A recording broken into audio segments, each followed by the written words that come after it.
What's up, everybody? Welcome to FAQ Friday. This week I got a question in, and it was about layoffs.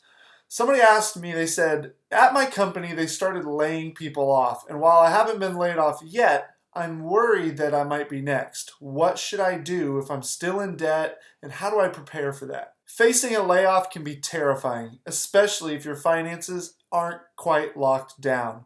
So here's what you can do if you're still in debt, but you're not sure that your job is very secure. The first thing I would do is I would go back to making only minimum payments on all your debts. We're going to stop doing large debt reduction for the time being, and we're going to start saving money for the transition in the event that you're laid off. So take as much money as you can, build it up into the side as a savings account to really help you in case that happens, to help you get those monthly expenses paid. How much money should you be saving? Well, I would recommend having enough saved to cover 6 to 8 months of your monthly expenses.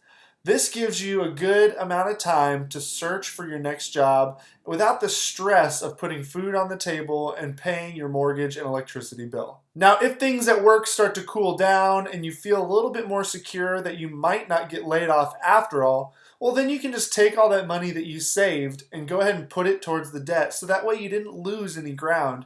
You just temporarily postponed it. Another thing I recommend is if you feel like a layoff is really imminent, don't wait until it happens to start looking for your next job. Start putting your feelers out there now. Put out applications, looking to see what could be your next place of employment.